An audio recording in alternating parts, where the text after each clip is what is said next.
What is up, Pitcher List family? Welcome to another episode of Hacks and Jacks. I'm your host, Brett Ford. I'm here with Scott Chu, our senior analyst, as always. And this week we have a special guest. It's senior analyst Nate Schwartz, who joins us on the podcast. Nate, I'm going to let you go first. How are things up your way? Good. Fully in draft season. You got the World Baseball Classic final on as we record. It feels like we're fully in it, and I'm excited that we've made it through the harsh, cold winter, and we're approaching the best time of the year. Beautiful, Nate. Thank you for joining us. And Scott, you're back with us like you are every week. I don't know about you up in Michigan, but I know we had a 70-degree day this week and then about an inch of snow this morning. So have you guys had the bipolar weather as well? Still the harsh cold winter here in Michigan, but we're getting through it. It's ugly. It's horrible. It's not good for baseball, except sometimes when it snows during baseball, it's sweet. Like back when Miggy hit a home run on opening weekend in the snow, like that was dope, but this is less dope. This is just snow in March. Yeah, I'll never forget. I was at the Orioles opening day game where Jay Gibbons lost the ball in right field when they were playing the Guardians, and it went behind him. It was like a triple, and then they gave us a snow delay.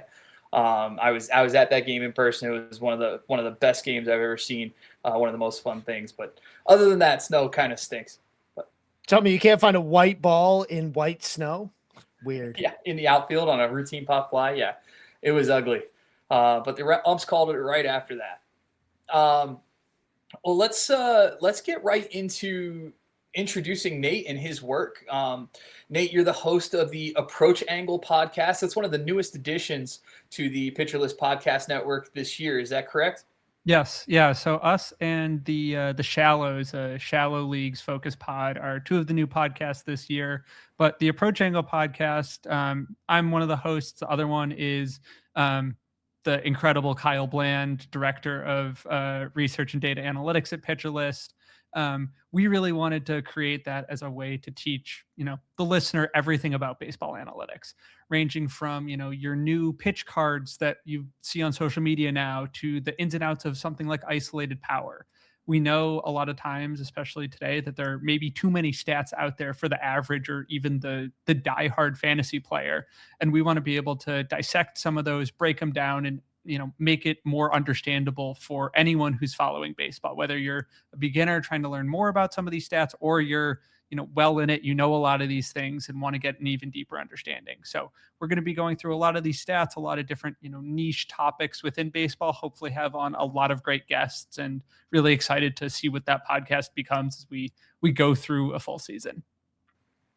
Yeah, I know that we rely a lot on rolling charts and all the, different stats. And one of the stats that we look at, I know Scott certainly looks at, is Process Plus. And that's something that came out of one of your articles, the FSWA Research Article of the Year. Congratulations on that prestigious award. And tell us a little bit about what Process Plus is and how to apply it to improve as a fantasy manager.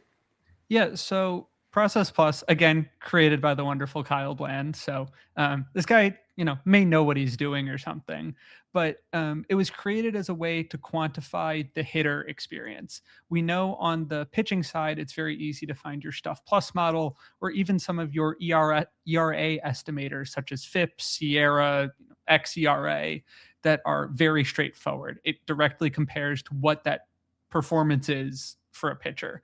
And on the hitting side, it's not clear. There's all sorts of arguments of, does batting average incorrectly define a hitter? OPS, WRC plus, all of these things culminating in one single stat describe a hitter, but we didn't really ever have something that did that on the predictive side. So Process Plus is our version of expected WRC plus. So it's a normalized stat where anytime you see it quoted by Scott or anyone in the articles, 100 is average, 125 is 25% better than average, and 75 is 25% worse. But what it does is it quantifies the three different aspects to hitting. It takes your contact ability. So how well are you putting bat to ball when you swing? Your power, which is pretty self-explanatory of how often are you hitting power when you make contact? And then your decision value, which is your your swing decisions, your take decisions, count dependent, situation dependent. And it becomes really powerful when you put them all together, and it's based on our PLV stat, which is pitch level value. So quantifying the stuff and location of the pitch. And we found that it is really predictive at predicting WRC plus for the next season, or defining what a true talent is within season. So when you see these numbers, or if you're a Pitcher List Pro subscriber and you have access to these numbers, you're able to really get in the weeds of, okay, who has a process plus that's way lower than their current expectations. And maybe I can sell high on that player and don't buy a current hot streak, or vice versa, of someone who's not performing as well as you think they should be. But it's become really neat in seeing, especially on the decision level, the decision value level side of things, where you can see which players are making good decisions and how that's kind of impacting everything else, and vice versa, who's making bad decisions and is able to compensate for that, or in some cases not compensate for that. So I really, I use it. I enjoyed writing about it, but I use it in my day-to-day analysis as much as I can, because it really is so powerful. And I think a great kind of way to describe it is that if you're a hitter and you take a 99-mile-an-hour fastball on the black deep, you're going to get a lot of credit for that. You will get more credit for that than hitting a 90-mile-an-hour fastball down the middle for a homer. And even your WRC pluses or some of your other stats aren't going to fully quantify that in one number, and Process Plus does. So really giving that holistic view on a hitter is, makes it a very complete stat that, I was lucky enough to win an award for, but it becomes a real tool of analysis once you get into the season. And I think something that's really interesting about Process Plus is because it takes all three of those factors together, you not only get to see who's rocking a good WRC plus, you get to see how they're doing that, right? How are you getting to a good Process Plus? Because not all Process Pluses are made equal, right? Like some Process Plus are really heavy on, the most common example would be a Process Plus that's really heavy on power and really light on everything else. We were just talking about before the show. A good example of this was like 2024 Tyler Fitzgerald from the Giants, right? Like he had a great Process Plus, but it was just because every time he hit the ball, he hit it really, really hard, but he made really bad decisions and he didn't actually hit the ball when he was supposed to, right? Like his contact ability was bad.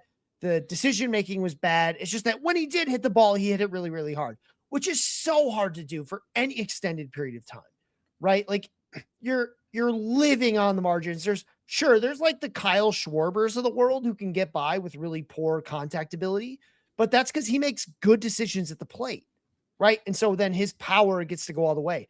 It is so hard to live with just power and then bad decision value, bad contact, right? Like if you're just average in those things, you can probably get by, right? Even if you're average in just like one of those things and great with power, you can get by. But if you're like super heavy on power and really bad at everything else, or you're, however you want to get there, it's mostly power. It's a way to understand how a player is being good. Not just are they good, but how are they being good? How sustainable is that? Right? Like Process Plus is really predictive, but it's all about finding the moments where it's less predictive, right? Like where you're like, okay, it's a good Process Plus, but should I believe it? And when it's like super loaded in power and nothing else, you're like, like this was good, but I don't believe it. So it's really nice, especially with the rolling charts that we have. If you're a PL Pro, you get to see exactly what is making up this Process Plus, as opposed to just like the raw number. And I think on that, from the, you want to go one step deeper in analysis side, it's really useful to be able to see the three components to know where to look. Sometimes when you see a 110 WRC plus, you have to look at 5 or 6 different stats, maybe go between the Pitcher List page, Baseball Savant, Fangraphs to find, your EV90, your ICR, whatever it may be, that you have to look for where does that come from outside of just the surface level stats.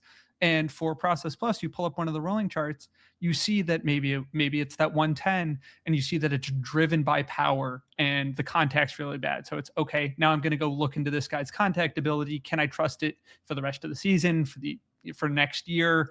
it really gives you an easy jumping off point for going one step deeper that I think can sometimes be daunting to a lot of people who are looking to get, one step deeper and find that edge on league mates or just general analysis. Oh, we'll take a quick break. When we come back to Hacks and Jacks, we'll jump into news and notes and then dive into the list after this. Welcome back to Hacks and Jacks. I'm your host, Brett Ford, joined as always by Scott Chu and special guest this week, Nate Schwartz.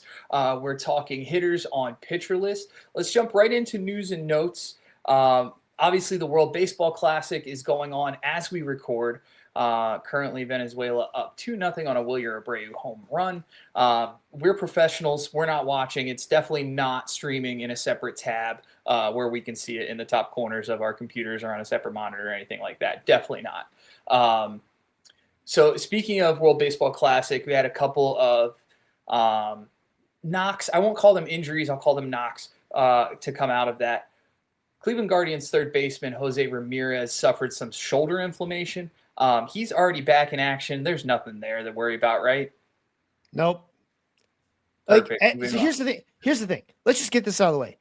Some dude will have like inflammation, right? Like we all suffer from inflammation, right? Like to some extent or another as adults, right? Like we're just constantly inflamed somewhere, right? And we pop some ibuprofen and we get over it. He's not a pitcher. A little bit of inflammation when he's able, if he wasn't okay, he wouldn't be playing a spring training game. Like that's it. I hate to just oversimplify everything, but if you're a star player and they let you play the next spring training game, it means you're fine. We'll move on to another star player in Chicago. Outfielder Seiya Suzuki is getting an MRI on his knee after an injury, I believe, that was suffered in the World Baseball Classic. I didn't see the play, but it looks like he's been diagnosed, and this is from earlier this afternoon. It looks like he's been diagnosed with a strained PCL. His IL status is currently uncertain, but now that he's back with the Cubs, it wouldn't be surprising for me to see him start the year on the IL. Nate, I know that you were high on him coming in, obviously, before the injury. Are you looking at this draft discount as something you like, or are you worried about the injury and spending time on the injury list? I'm still buying. So he banged his knee, it looked like on a headfirst slide where the knee, I think, came down a little bit lower than he expected, but he was able to walk off under his own power. The Cubs said it was good news on the update. They said, it was minor in nature, I think, and maybe he misses the first couple of games, but it doesn't seem like something that's going to get an IL stint. And he didn't really steal many bases last year anyway. The 2024 15 stolen bases, I think, is a thing of the past and seems like more of an outlier than anything. So I'm not really worried about that tanking his stock and all. And I think he'll be, still a great hitter for the full 2026 year. I think it's a great opportunity to buy in, right? Because people are going to go into drafts the next 2 weekends and they're going to see a little a designation next to his name. And they're like, oh, I don't know about that. But like, dude, it's cold in Chicago the first 2 weeks, right? Like it makes a ton of sense for them to just be like, look, we're probably not even going to play half the home games, during the first 2 weeks of the season. It's freezing up here. It just snowed in Chicago, like just now. So, I could totally see them, even if they put him on the IL. In fact, part of me hopes they do put him on the IL because that doesn't really change to me, how many games you were projecting him for anyway. It's still like 130 to 140 really good games. Like that's what you were hoping for in the first place. This changes nothing. And he's going to DH for the most part in Chicago, right? Like they're not going to roll him out into, right field that often. 102 DHs last year. There's no reason it wouldn't be the same now. Yeah, exactly. So definitely, something to keep an eye on if he's got a little red Q or a little red D in your draft queue on whatever platform you're drafting on. That might scare your league mates off of them. You might be able to get a draft discount on Seiya Suzuki. Thankfully, that's pretty much all the injury news that we have for the past week, at least for hitters. And anytime we don't have hitter injury news is a good week. So let's jump right into Scott's top 300 hitters list. And with Nate here, we'll discuss some of Nate's notes at the bottom of each tier. So we'll go through, take a look at all the tiers. And after each one, we'll kind of let Scott and Nate, I don't want to say battle it out because I don't want this to be an adversarial discussion necessarily, but we'll let Nate talk through some of his notes. And then if Scott has a rebuttal, we'll let him jump in there as well. So let's start at the top. Tiers 1 and 2, no brainers here, right? There's not a ton to talk about. Anything you guys want to touch on before we move on to the next tier? I mean, I think the only thing for me, and I know Scott and I went back and forth on this one a few times when he was doing the rankings, but I'm really confident in Bobby Witt as that 4th ranked hitter. I just think the upside in the average and I think there's going to be a strong bounce back in power for him this year, especially with the Kaufman fence coming in a little bit. And, I'm not going to slight Jose Ramierez for being slightly banged up in a spring game, but I'm just so worried about being caught in the year that it falls off. I know he's been as consistent as can be, but when I'm picking it that high in the draft, I want someone to give me something just a little bit safer. And, I will go with Witt in that situation. I think the main takeaway that I've had, and I actually did this when I set up my KDS rankings for TGFBI, is I love picking 5 because I'm getting one of Juan Soto, Jose Ramierez, or Bobby Witt. And I don't even have to think about it. I just get one of those dudes, right? There's a real joy in not really having to think. There's just like setting your queue in whatever order you want, but it doesn't matter what order because one of them is going to fall to you. Maybe you have to think because someone took Scoobs or Skeens in those first couple picks, like maybe, but even then, like, oh no, what a conundrum, right? I have to pick between Bobby Witt and Jose Ramierez. Like, you're in a great spot. I think it's one of the perfect places to draft from.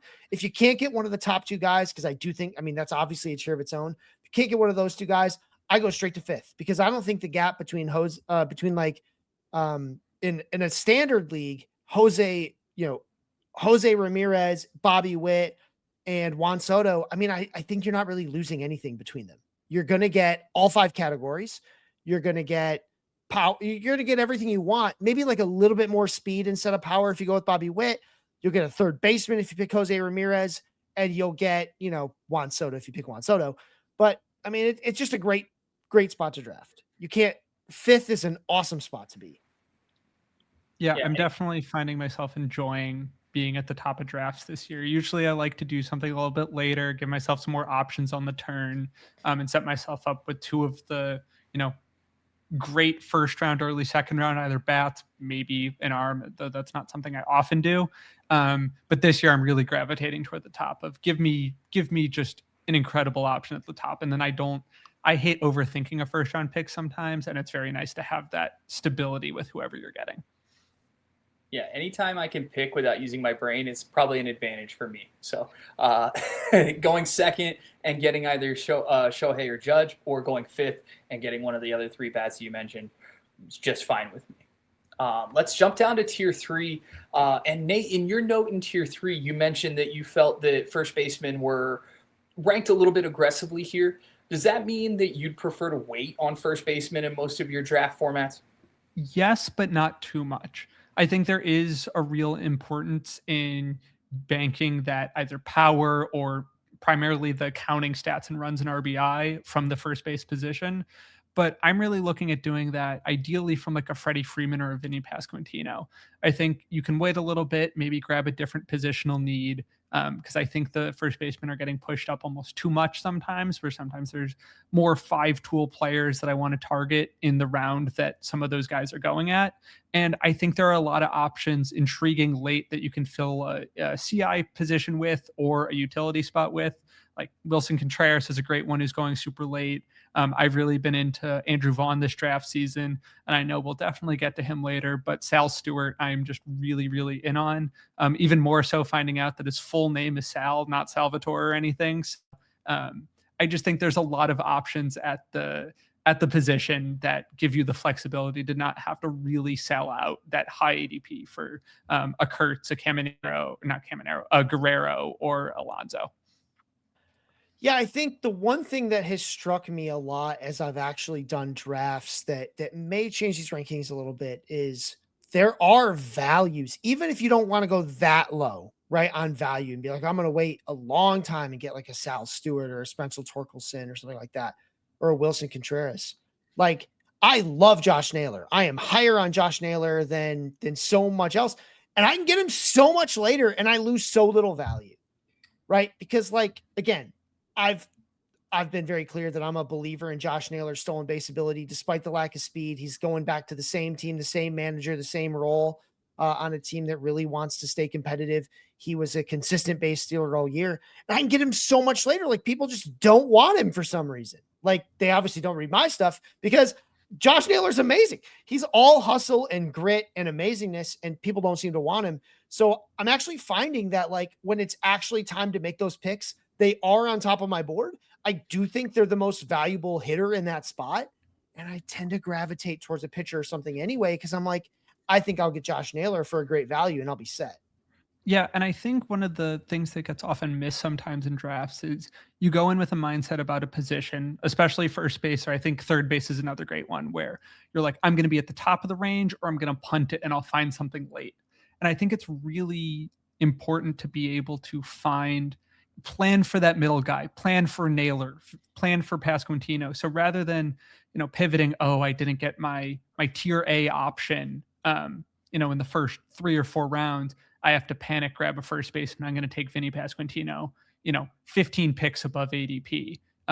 You're setting yourself up for that. So you don't have to, plan, about you're trying to avoid disaster. Oh, this draft is already off the rails. And, you're not punting the position, but you're, patiently waiting for your guys.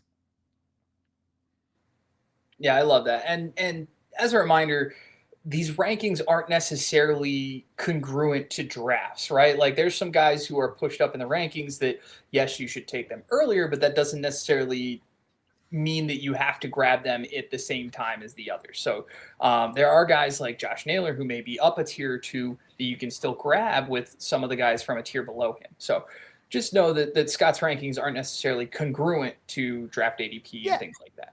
That's a really good point, Brett. I think it's really important to understand the difference between what ranks give you and what ADP give you. ADP tells you when to take a guy.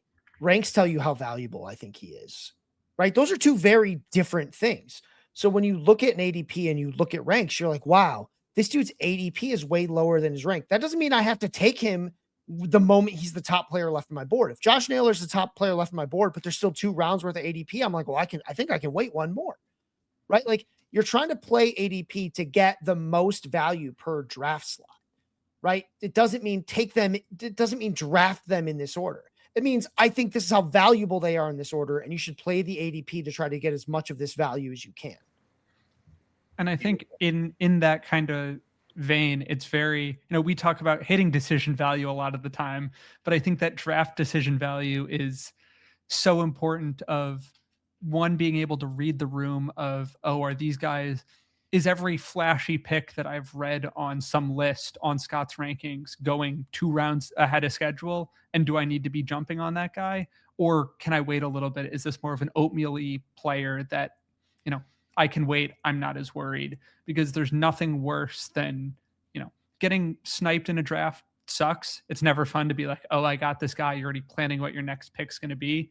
But, taking a pick and everyone not talking about, who that player was. And you're like, that was unexpected. And that I think can sometimes be a worse feeling. So really being able to leverage what the draft room's like and how your rankings are fitting in with everyone, especially what platform you're on, what is everyone looking at, I think is just really, really important. I'm going to need Kyle Bland to come up with some draft decision value rolling charts for me personally. Maybe we can work that in. I don't want to know what mine are. Yeah, no, I don't need that kind of hate right now.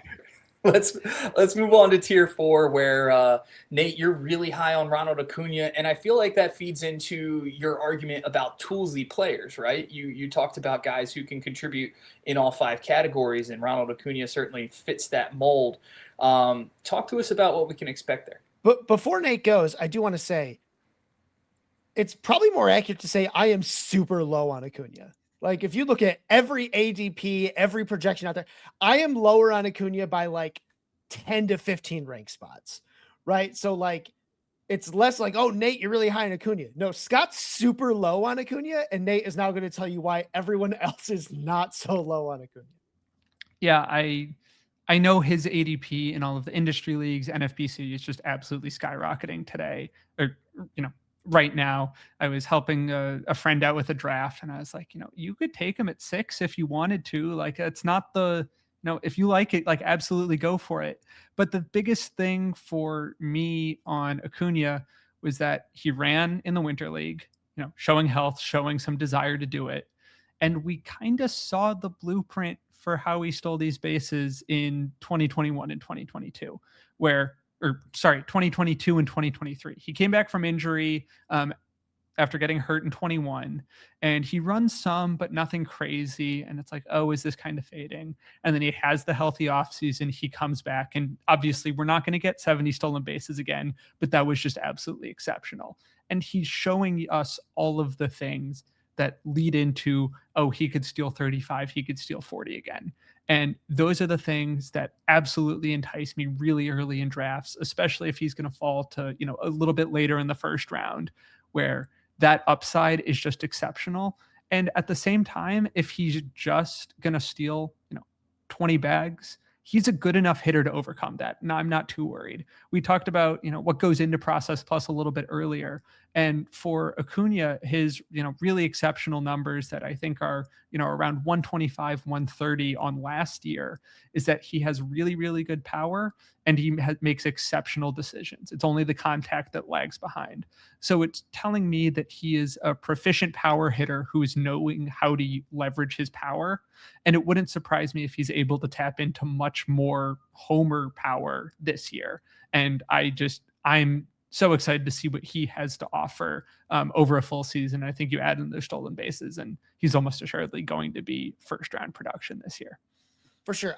I think the only point I make, look, if you are willing to project 140 games for Ronald Acuna, he is absolutely worth a first round pick. There's no doubt about that, right? I'm super pessimistic on that because we've seen that twice, right? We've seen him play more than 75% of the available games in a season twice, right? I guess technically 3 times. He played 46 games in the 60 game 2020. That gave him like just over 75%.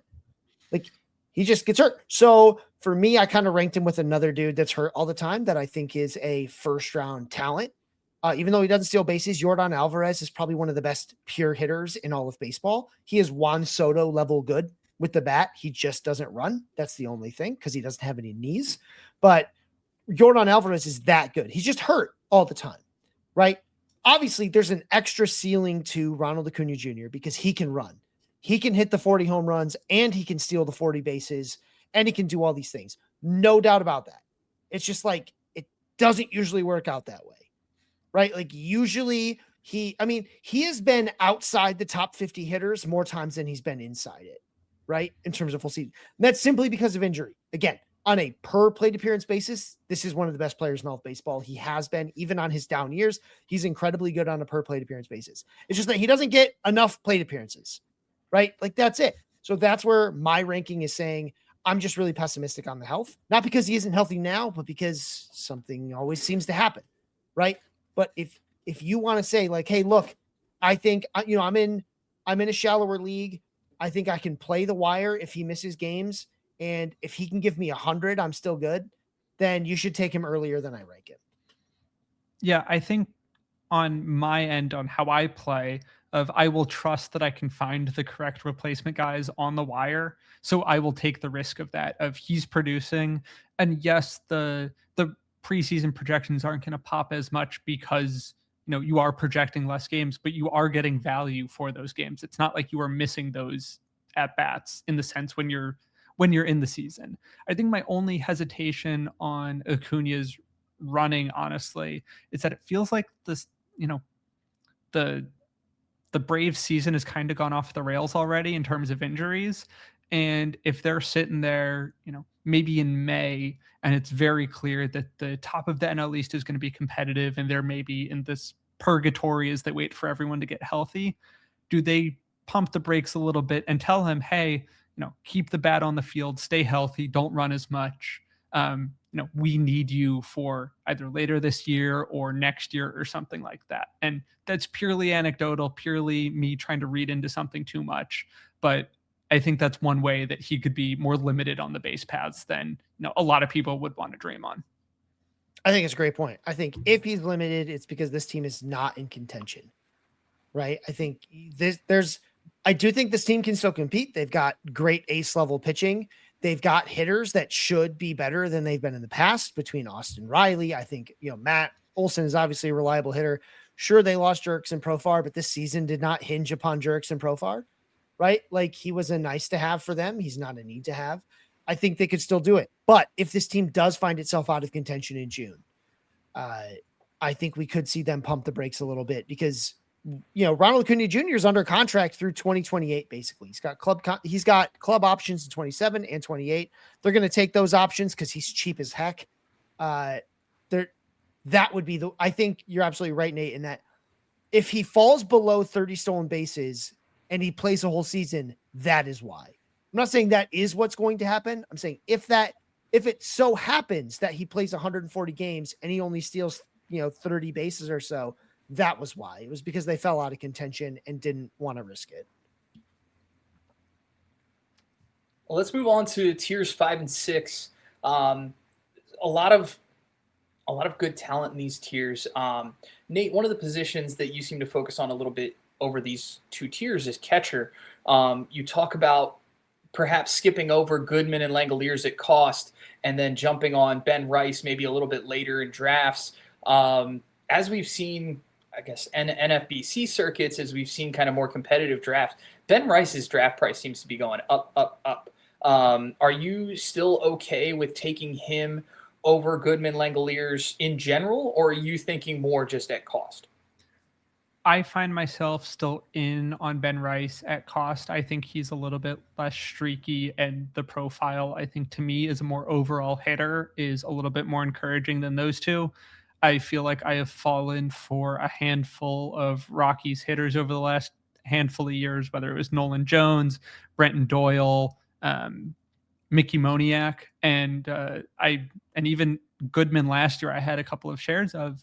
And I'm just terrified that, the bottom is going to fall out without really a discernible reason. And I think Goodman is a better hitter than some of those other guys, but I'm really, a little nervous, and Langoliers is a very streaky hitter. And in Ben Rice's sake, we know what the StatCast sliders look like. We know what the pitcher list player page looks like. It's all red. And I'm just really of the belief that he is going to be a star hitter this year. I think he gets to 30 home runs. And I think the biggest thing for me is that I don't think, after having 1 year, kind of on that fringe breaking into the lineup, I think the Yankees are going to have a lot of trust in him to play more games, to not be in this full platoon situation. I was looking into his lefty-righty splits, and yes, he only hit like 200 against lefties, but he was still had a 104 WRC plus. He would still hit 7 homers against lefties. He was definitely not a black hole in the lineup when lefties came up to hit, and that gives me, confidence that he's going to be a good bat, get enough playing time, and he doesn't have to deal with the wear and tear of being a catcher. He's probably playing first base. This is probably our only year with him in that very, very nice catcher eligibility slot. So I'm really not as worried there. But kind of to your point about, at cost, I think catcher is just as deep as could be this year. It really feels like there's a lot of, early options, as we're talking about, that are great in the top 100 picks, but then also late, there's a lot of good dart throws that don't feel like they're really sinking your team. And I would rather wait and get a guy who might be fully serviceable, or maybe a dart throw, knowing that I can fill on the wire more than I might have been able to in years past. Yeah, streaming catcher is easier than it's ever been. They won't be as good as the top 5, right? It used to be the gap between like the 5th best guy and the 15th best guy wasn't a lot. That's not the case anymore. Now it's more like the gap between the 10th guy and the 20th guy is really not that much, but they're kind of like useful still. They're still very streamable.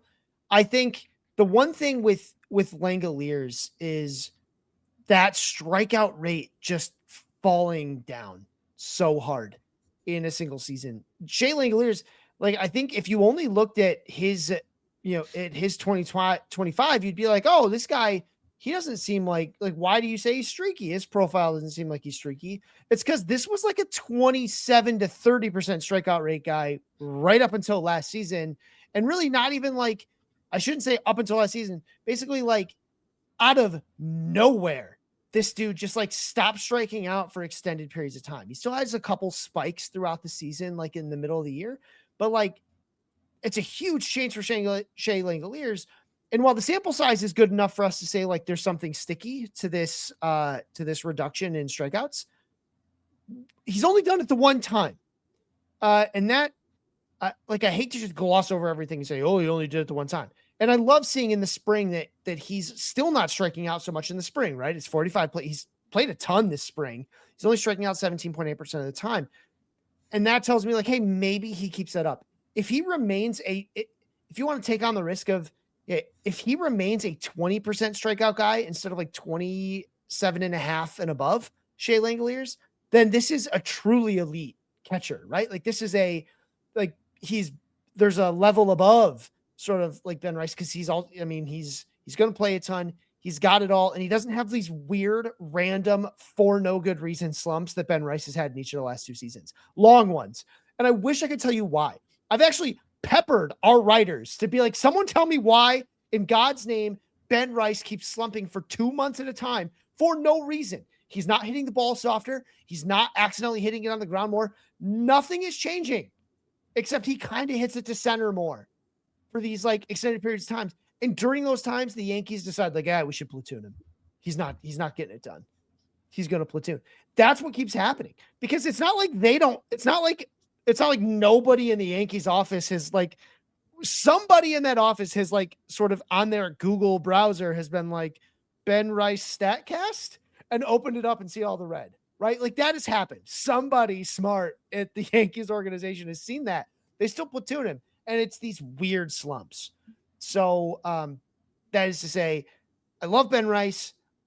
I wish I could explain those slumps so I could tell you what the risk is. All I can tell you is that they happen for no particularly good reason. And also I can tell you that Shea Langoliers is really exciting if he keeps that strikeout rate down, because then he can be like instead of being a batting average drag, he can actually do it all but steal bases, which is all you could ever ask a catcher to do. Excellent. Well, we'll take this to break real quick. When we come back, we'll talk tier 7 through however many we get to after this. Welcome back to Hacks and Jacks. I'm your host, Brett Ford, here with senior analyst Scott Chu and our special guest, senior analyst Nate Schwartz. And we're talking hitters on Pitcher List as always. We've gotten through the first 6 tiers. We're checking out Nate's notes, a new feature on the hitters list this year. Nate kind of provides his feedback on Scott's rankings, and Scott adjusts accordingly sometimes. That seems about right. Let's get down to tier 7 and 8. One of the guys, Nate, that you seem super high on is Marlins outfielder Jacob Marsee. Marsee made his debut last year, and a lot of people kind of saw him for his stolen bases primarily, but digging a little bit deeper into that profile, and there's a lot of good bat skills there. There's pop, there's some power. When I look at him, I kind of look like Chandler Simpson with a little less speed and a lot more bat. Yeah, I think for Jacob Marsee, he is a functional everyday major league hitter, which I'm not convinced that Chandler Simpson is. Chandler Simpson, because he's not. Exactly. Just to be clear. Jacob Marsee is really fun. Obviously, I don't think any of the absurd rate stats that he played to in 2025 are going to stick in 2026. But the fade which is happening to him, I think, is way overcorrecting for who he is. He made a pretty substantial swing change last year, which, mind you, was after he got traded from the Padres to the Marlins. So after the Marlins had a year of him in the org, and it seemed to really transform, who he was as a hitter. He posted a max EV that was, I think, almost 3 or 4 miles an hour harder than what he had before. All of a sudden, he was able to hit for average and tap into a little bit of that power that we really hadn't seen from him, in addition to running. And all of a sudden, he looks like this really good fantasy asset that you can get pretty late in drafts. And I think the thing for me that has me all over him is, as we talked about before, you need to be able to leverage where the rankings are and where you have a guy versus where the market is taking him. And for everyone who's drafting off of a variety of projection sets, they'll see that he has career minor league averages in the low 200s. He's hit 200 in a minor league season, and that doesn't give you any confidence that he's going to hit for any average in the major leagues. And he made a substantial swing change, and it seems like he could hit for 250, 260, add in a little power, add in a ton of steals, and that's a great contributor that I think people are maybe pushing down a little bit because the projections are not adequately baking in the fact that he made a substantial change to his profile that you could jump on. And I think so. If you look at the rolling charts on Jacob Marsee, I'm not going to tell you it's a great story. They're pretty much, they just move straight down. Basically, he came out swinging hot, and then everything goes down. Except what you also have to realize is like he makes a ton of contact, and he is fast.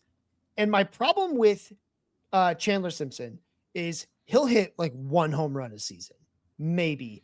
And there's an argument to be made that Chandler Simpson is not a big league hitter long term, right? Like he's a slap guy, and if he loses half a step, he's going to be out a lot. Whereas Jacob Marsee can hit, right? Look, again, I get it. He had a bad September last season, right? He hit like 230 in September. He certainly struggled there, but he didn't do anything that like really made me think like, oh, that it was all, oh, now he's striking out a ton and everything's gone to heck. That's not what happened. He just had some bad batted ball luck, right? It's not like he all of a sudden just started hitting everything into the ground. It's not as though he, stopped pulling the ball at all. None of that stuff happened for Jacob Marsee. He kept hitting pretty well. And so like, yeah, he had a good month and a bad month, but when you put it all through the wash, like, I think that's still the right move. It's still you can kind of meet in the middle, because it's not like, again, it'd be one thing if I said, oh yeah, and then in September he struck out a ton, or then in September his ground ball rate was 60% or something like that, right? Like he just couldn't handle major league pitching. That's not what happened. He could handle major league pitching. He just didn't get the results. I'm fine with that.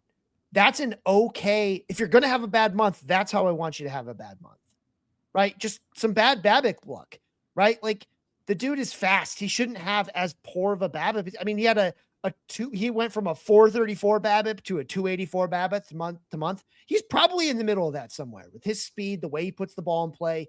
It should be a little better. It won't be 434. No one can carry that for a long time. It won't be 284. That's like a Kyle Schwarber BABIP, right? That's like all fly balls and crap.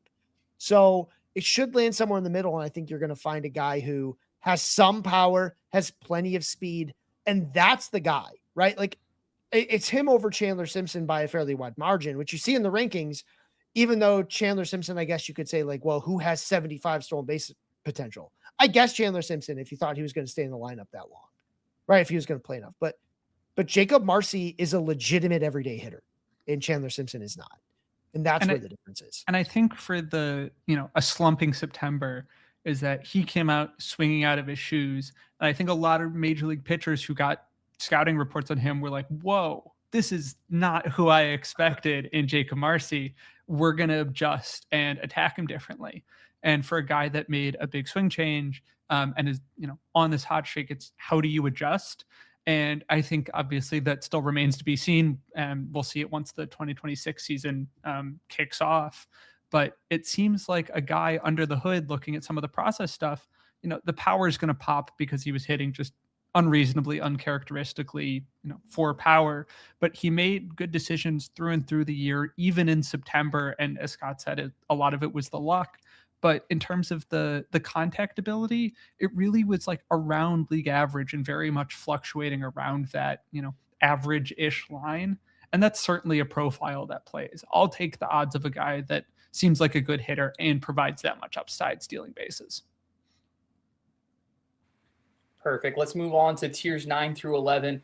And Nate, I don't mean to put you on the spot here, but this was kind of an interesting juxtaposition of these tiers, right? Where your notes after tier 9 talk about, guys who have concerningly low floors, whereas your notes after tier 11 talk about, it's a great spot to chase an infielder with upside. So you go from tier 9 where you're talking about guys with low floors, to tier 11 where you're talking about guys with high upside, just trying to feel out where your line in the sand is, or if it's just kind of a position by position type thing, or if it's that place in the draft where you're like, I don't want to risk yet. Let's take lottery tickets later.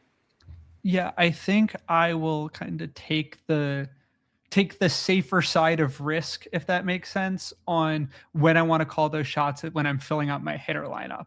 Because in tier 9, you're looking at guys who, for the most part, in most leagues, are still in starting spots. You're expecting somewhat of starter production from, and you're not taking guys with kind of bigger questions on either playing time that I believe in or whatnot. I think like there's like an O'Neal Cruz who gets drafted pretty high, but he's in these rankings, and some of those shots, I just feel like the floor is so low that when you're losing a starter like that, that's really scary. And then you have to make up ground, where I'd rather be in a place where I'm taking a more steady hitter in the sense that, maybe they're only going to provide me 15-15 with an average, like nothing special, but then that gives me the flexibility to take maybe a higher risk, but there's a bigger role question.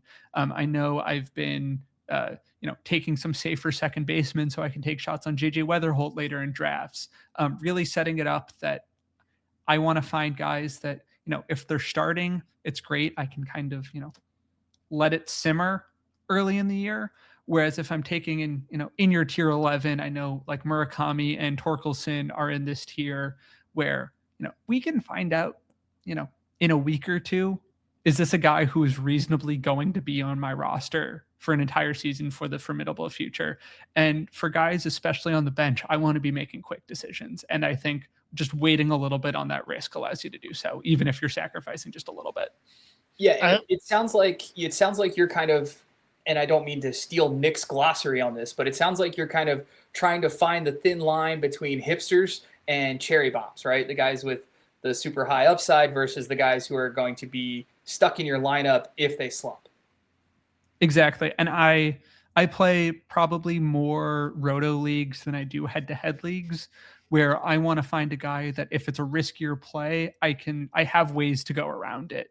Whereas it's not someone who has to be in my lineup all year, and I'm at the whims of, are they going to get hot enough times to make it worth it, or is it going to completely sink my year? Whereas like in some of my head-to-head leagues, or just kind of generally, you're allowed to take those shots because, they'll win you a playoff week. And that's all that matters. I think this is a really interesting spot in the rankings as well. Like the difference between tier 9 and tier 11, which doesn't sound like much. It ends up being about 30 rank spots or so.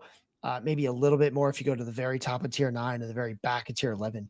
This is where the replacement level is in a 12-team league. This is where you find that. So when you talk about slightly above that line, you're talking about O'Neal Cruz, where, look, if you've got the right risk appetite in how you've drafted up till now, he can be a fun risk to take, because when it comes to overall, like when it comes to physical skills, like there's hardly anyone in baseball who can hit it as hard as he can, who can run as fast as he can, who can do the things that he can do.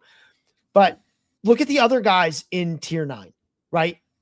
Bankable guys, right? Like Ian Happ, Stephen Kwan, Yandy Diaz, Brandon Lowe, Matt Chapman. That is bankable, right? Like, especially if you're in a roto league, it is really hard to pass that bankable stuff to try to take O'Neal Cruz, which is not bankable unless you've got the right build up till then. Whereas when you look at tier 11, where Torkelson is, you're looking at guys who are, you've got Murakami, Arias, Wilson, Tovar, Agustin Ramirez, Helio Ramos, Torkelson, Wilson Contreras, Jorge Polanco, Ozzy Albies. All those guys have floor problems, right? Be it injury or performance. So like, you kind of don't care, right? You're like, yeah, well, they've all got floor problems. So let me at least take the guy who might hit 30 home runs in Spencer Torkelson, or let me take Munetaka Murakami. I don't know if he can hit major league pitching long-term, but if he can, he's going to hit 30 bombs, right? I'm willing to take that risk because all these guys have floor problems, where again, when you look at tier 9, a lot of these guys don't. Ian Happ is one of the best floors you can get at this stage of the draft, right? Matt Chapman is an excellent floor. Like, he's the last he's the last bankable third baseman in the whole pool, right? There's a huge difference between these two tiers. Or like Stephen Kwan, like even if he doesn't steal quite as many bases as you want, you know what he is. He's got a plus hit tool. He's going to be he's going to score runs. He's going to do things you need him to do. It's crazy how quickly you go from, oh, I don't know if I can take O'Neal Cruz with all these safe floors around, to oh yeah, I guess I'll take Torque. Oh, everyone's floor sucks, right? Like it really changes fast around that time. And one of the things, I think you made a really good point about the kind of positional floors, especially when you get to the end of that tier 9, there's a lot of, oh, this is kind of the last guy you want at a certain position. I mean, I think Matt Chapman's an excellent example at third base, and there's a lot of outfielders in that tier where it's like, this should be my outfield 3 in a 3 outfield league. Like, these are the guys that I want. But then one of the things I'll really like to do if I'm grabbing a position that late, I like to immediately turn it around and take the high dart throw of saying, great, I can throw this guy in a utility spot or not, and see if he works out. Because if that dart hits, all of a sudden I have immediate trade surplus to fill up a different need that I've identified on my team. No, that's an excellent way to deal with that, right? Like, I don't take Spencer Torkelson and then go take like another safe, I don't take Spencer Torkelson and be like, yeah, and then I'll double dip with Wilson Contreras. Like, no, I'm not going to do that. What I'm going to do is I'm going to take a guy who is fairly bankable, and Torkelson's fairly bankable, right? The batting average might stink, but he's got a ton of power. He can do those things. And then you say, okay, now let me talk about Sal Stewart, because if that doesn't play out, I've got a guy, right? I've got my guy, I've got my back end guy, and now I can take a dart throw to see if I can get something even better than that. And because I want to talk about Sal Stewart, but also I think that that's the kind of play you can make. You're like, all right, I'll take Wilson Contreras, and then I'm going to double dip on Sal Stewart, right? Or I'm going to take, Matt Chapman, and then I'm going to come around and grab Sal Stewart, because I'm like, now I might have 2 third basemen, right? Nobody else has got that. I might, because Sal Stewart might play out. That's a beautiful segue, Scott. Let's get into tier 12. Nate, one of your favorite players, I guess you said you had multiple shares of him earlier in the podcast. Sal Stewart is in this tier, and I know you're excited about him. Let's talk about Stewart, and then we'll move on to some other guys maybe in the later tiers that you're interested in taking shots on. Yeah, so with Sal Stewart, the biggest thing that sold me on him in the offseason was a single chart from who else but Kyle Bland. He has this tool that is hitter skill similarities. So it takes all of these PLV powered stats, so ranging from aggression to swing decisions, contact, power, broken out into gap power and homer power. And Sal Stewart's biggest comp from 2025 was Aaron freaking Judge. Now, I'm not saying that he is Judgian. I don't think that is a realistic outcome. But the thing that called out to me was that he showed that specifically in the gap power and homer power, no one rivaled Judge in terms of other player comps like Sal Stewart did. And you combine that with the fact that all of the prospect evaluators say that his hit tool is the best thing that he has to offer. So you're looking at a guy with a developing hit tool, great under the hood power that should be developing, plays in Cincinnati, and it looks like things are carving out to be, to give him a full-time role there. What's not to love? I think he really has a high chance of, hitting 260, 270 with potentially 25, 30 home runs. And it seems with a guy whose hit tool is developing like that, I'm really intrigued to see, what that looks like when it fully kind of comes to fruition, and if he can really find his step with that in a full year this year. Yeah, and one, the opportunity playing out for Sal Stewart's a big deal. So that was like early in the offseason. We're like, look, we don't know how, right? But if he can, it'd be great. And I'm all for unreasonable initial comps, right? Like Josh Sperry, if you're listening, I mean, he got me. I compared Josh Naylor to Bobby Witt. These are 2 very different looking men, right? But when it came to like what they can provide in terms of stats, it's kind of there, right? Like 20 something home run power, 30 stolen bases, a good average. Obviously, again, there's a gap in those rankings, like by 20 spots. There's a reason for that, because Bobby Witt is better. But like, we're not saying Sal Stewart is Aaron Judge. We're saying like there's a reasonable person can compare several of his skills to Aaron Judge's skills, right? It doesn't make you the same guy, but it makes you certainly very interesting, right? It certainly makes you someone that I'm like, if I'm going to take a late dart throw, why not the guy that I'm like, he sort of does this like Aaron Judge, right? Like that is what you do. Like, that's what a dart throw is. You're like, well, he's got this skill that very few people in the world have, right? And I don't mean this in a general, like, well, very few people are good enough to play Major League Baseball.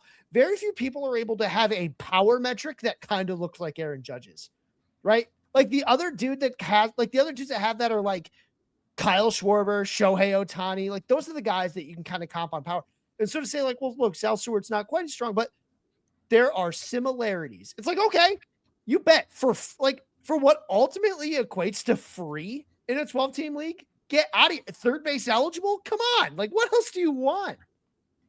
Exactly. And for clarity's sake here, some of the other names that he was comped to was 2021 Tyler O'Neill, which was his kind of breakout year where he hit 286 and 34 homers with the Cardinals. 2020 Marcelo Zuna, which one of the shorter years, but that was his first year in Atlanta, 178 WRC plus, exceptional. There was also 2025 Buxton in there, and then a very weird one in 2021, Kyle Higashioka. And that's a good reminder that the similarity scores are their similarities. They're not, they're not one for one. And there are questions unanswered about Sal Stewart, and that's why he is going this late. But it's all to say that, these are the risks that I want to take. And he just has such an exciting profile that I think is really going to pop. And Cincinnati, I think, is going to need him a lot this year. Can you repeat what year that was for Higashioka? I think 21. I mean, yeah, he hit 10 home runs in 67 games, right? Like, everything else sucked.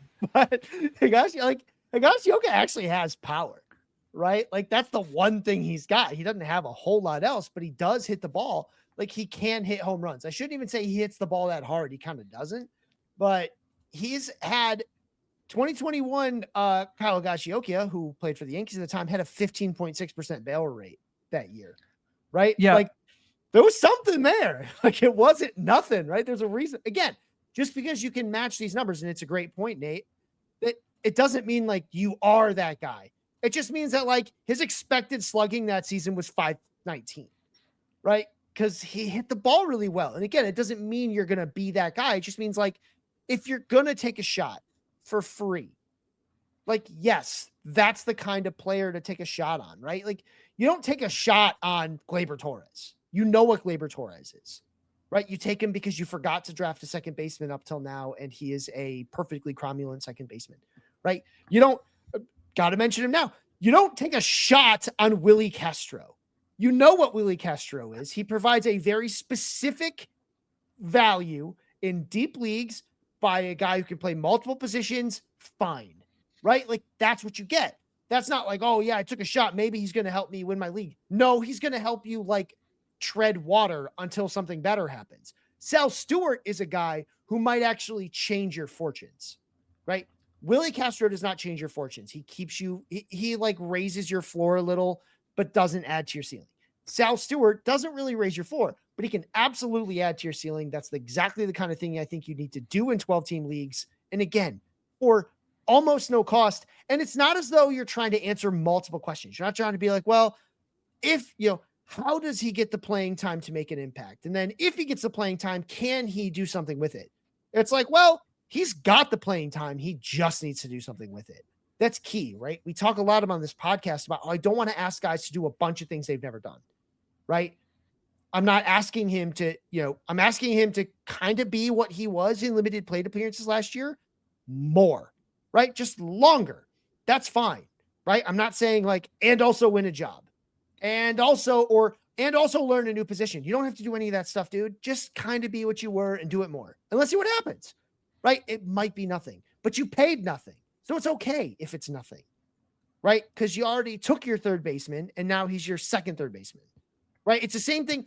I'll say these two players don't really come to each other, but it's the same reason you take Royce Lewis at this spot, right? You're like, shoot, someone scooped me on Sal. I'll grab Royce Lewis because what if he is healthy? What if he is the Royce Lewis we saw for parts of a couple of seasons, right? It doesn't matter if he's not, because I paid nothing. I'm not relying on him. It's the perfect time to throw a dart. And if you're going to throw a dart, throw one that, I'm not going to overuse this metaphor, but like throw a dart towards the triple 20, right? Like, don't throw a dart at like, oh, double 10. Cool. No, throw a dart at the valuable spots. Throw a dart at something that could be something more than what you're paying, right? Don't throw a dart at a decent value. You don't throw a dart at Willie Castro. You throw a dart at Sal Stewart. You throw a dart at Royce Lewis. You throw a dart at Bryce Eldridge later, right? Like, those are darts to throw at the end of your draft.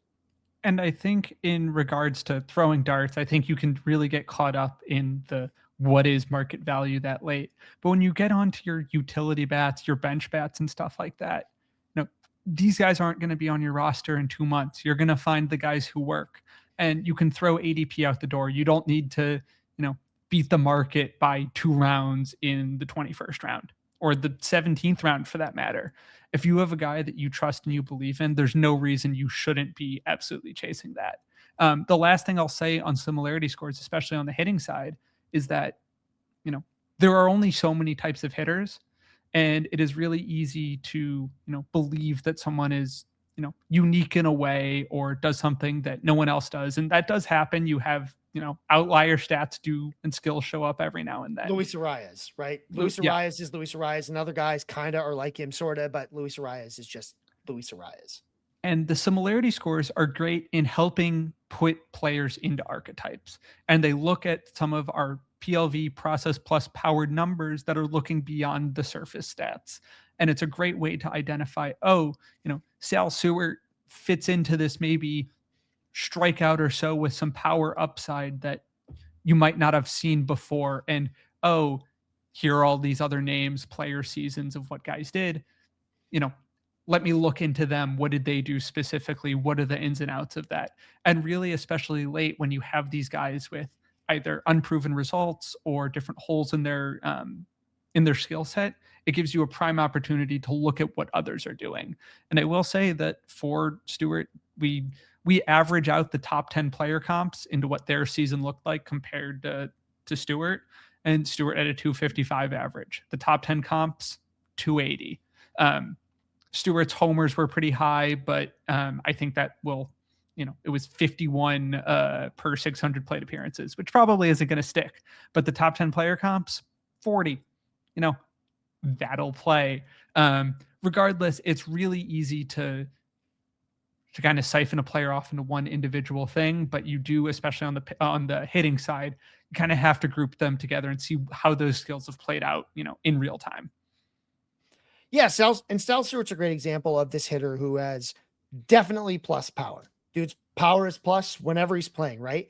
Now, the decisions and contact have been inconsistent. At any given time, he's usually doing one of them okay, sometimes both, but usually one of them is, at least in terms of like his small play, his small 215 pitches seen last year. One of those stats was usually above average at any given time between contact and decision making.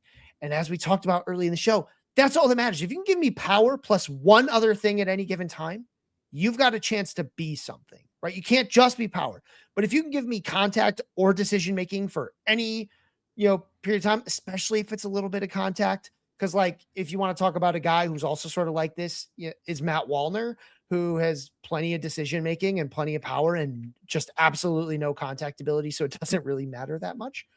Sal Stewart has shown that he can make some contact. Judge has contact problems, right? Aaron Judge has contact problems, but he makes up for it because he makes great decisions and he's got plus power, right? So he doesn't have to always make, contact all the time, because when he finally does it, he's going to hit that ball super hard. Sal Stewart can do that too. That's the thing you're chasing. And again, it costs you nothing in terms of like, you're not trying to figure out, I can't take a starting third baseman because I got to take Sal Stewart.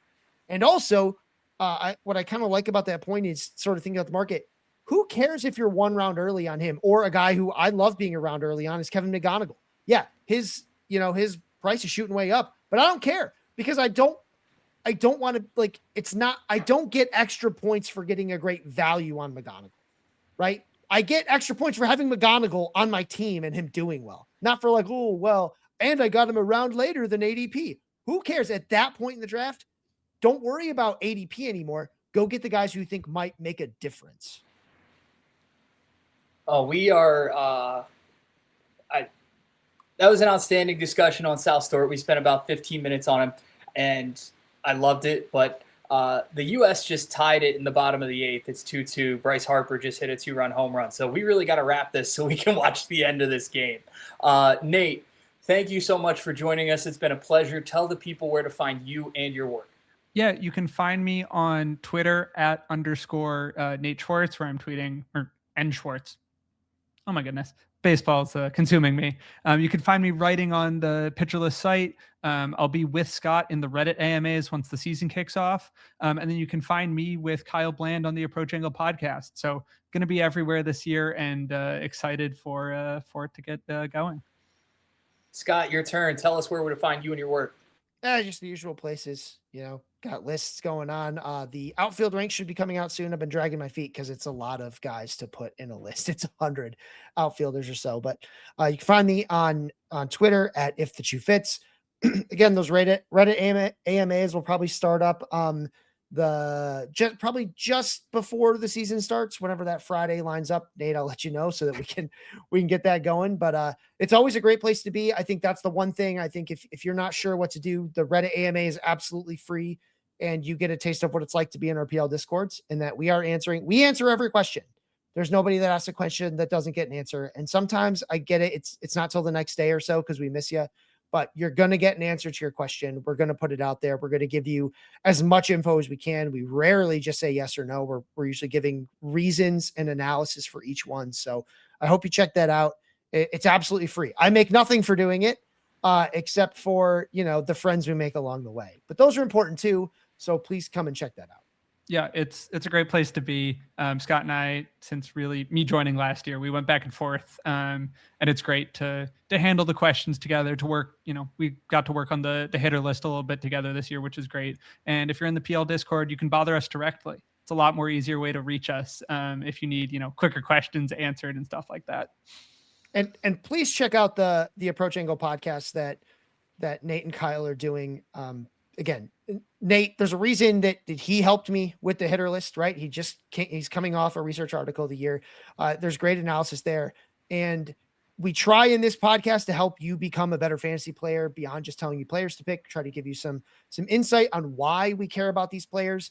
And the Approach Angle podcast is just the next level of that. So I try to give you a little bit of a taste of what these stats are, but listening to those two is really going to help you understand what these stats are, what they mean, and how to use them, right? Like just knowing a guy has a good WRC plus or a good process plus is useless if you don't understand how to take that to another level and analyze it. And because everyone can look at a red StatCast page. How can you look at it differently that gives you an edge over everyone else that has a Google browser or, God forbid, AI, which please don't ask ChatGPT to do fantasy baseball stuff. Not just because I want to keep my job, but because it's not very good at it. Now, speaking of not very good at fantasy baseball, you can find me at Fade That Man on Twitter. You can find me in the Pitcherless Discord. Check me out on the Cubulus channels as well. I'm always chopping it up about fantasy football. I'm on not only Hacks and Jacks, but also the Cubulus Podcast Network with Jay Felicio on a weekly basis. So appreciate you guys checking those out.